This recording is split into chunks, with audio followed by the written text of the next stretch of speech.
आता बातम्या पाहायच्या सविस्तर एक महत्त्वाची घडामोड आहे, कारण मोडेन पण वाकणार नाही ही वृत्ती राज्यातील तरुणाईसाठी धोक्याची घंटा ठरतेय। महाराष्ट्रातील तरुणाईची हीच आडमुठी भूमिका त्यांना रोजगारापासून वंचित ठेवतेय का? त्यामुळे परप्रांतीयांचं फावतंय का?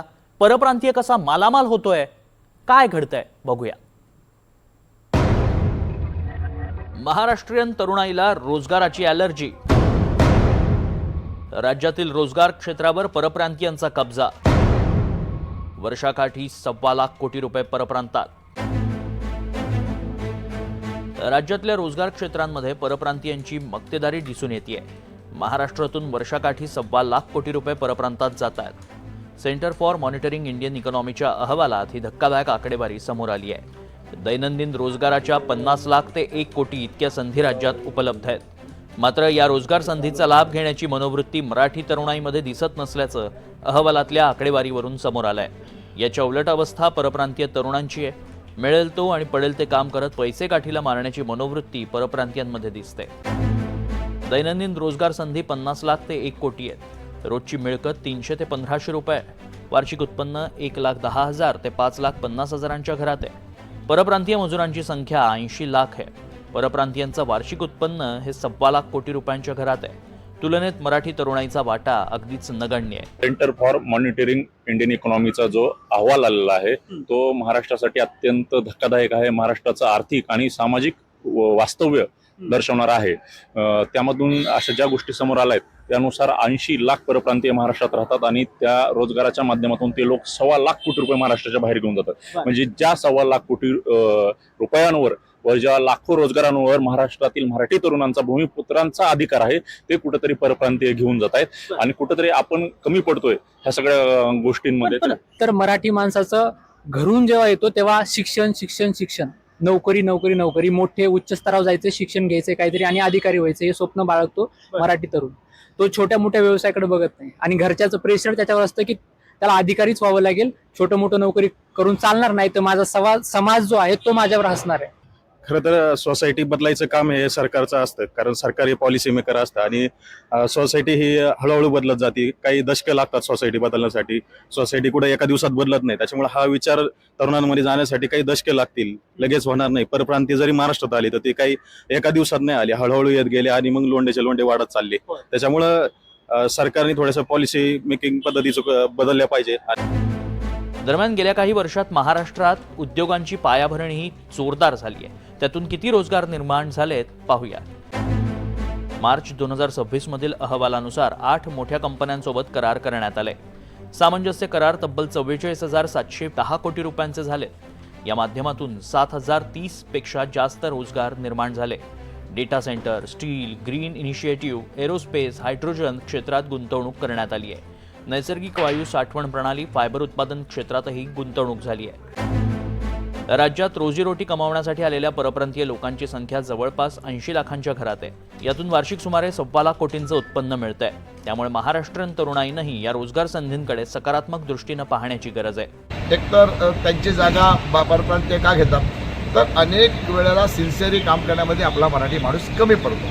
त्यामध्ये सर्वात महत्त्वाचं म्हणायचं म्हणजे हे जे परप्रांतीय जेवढे आलेले आहेत ते सर्वजण या ठिकाणी जास्तीत जास्त वेळ काम करतात।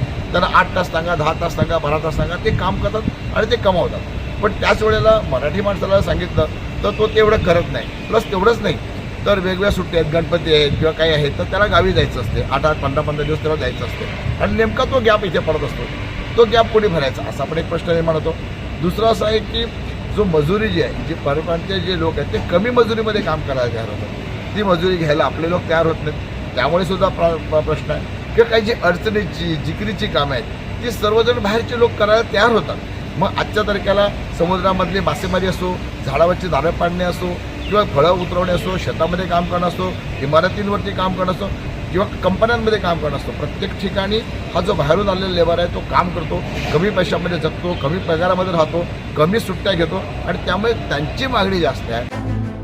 एकीकडे बेरोजगारी वाढते असे आकडे येत असताना स्थानिक पातळीवर मात्र तरुण काम करायला तयार नसतात असं अनेक उद्योजकांचं म्हणणं आहे। गावातल्या गावात काम करण्यापेक्षा शहरांमध्ये जाऊन काम करण्याची मानसिकता प्रचंड वाढली आहे। आम्ही इथं सर्वप्रथम महाराष्ट्रीयन मुलासाठीच रोजगार देण्याचा आमचा मानस असतो, पण आता सगळ्याच उद्योगपती आणि उद्योगातील लोक मजबूर असतात की बाबा जर काम करूनच घ्यायचंय ना, आता आपली मुलं जर मिळतच नाही तर मग परप्रांतीय मुलाला प्राधान्य दिलं जातं. दरम्यान अशी कोणकोणती रोजगार क्षेत्र जी परप्रांतीयांच्या ताब्यात गेली आहेत पाहूयात. महानगरांमधील रिक्षा टॅक्सी चालक, बांधकाम, फरशी, बोरिंग मशीन, रस्ते, महामार्गाच्या कामात परप्रांतीय पाहायला मिळतात.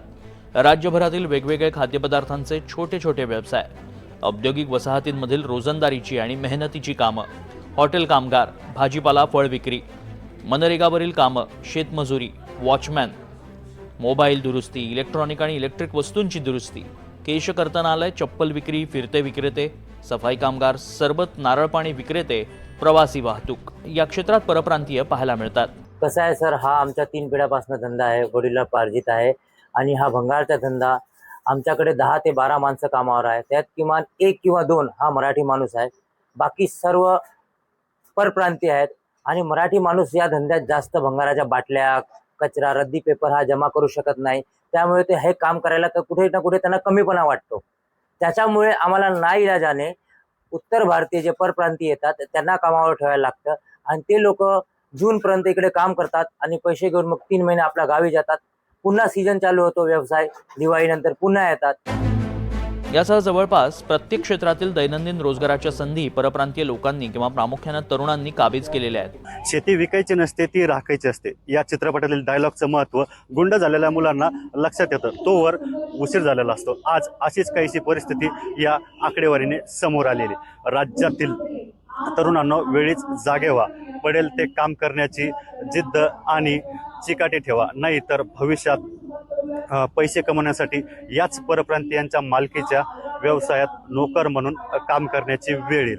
तरुणांनो, वेळीच जागे व्हा, कामाला लागा. राज्यात एकीकडे अनेक उद्योगांची पायाभरणी होत आहे, त्यातून मोठ्या प्रमाणात रोजगार निर्मिती होते. गरज आहे ती फक्त आळस झटकून कामाला लागण्याची. व्हिडिओ जर्नलिस्ट राहुल चव्हाणसह मी अमोल मस्के, NDTV मराठी, छत्रपती संभाजीनगर.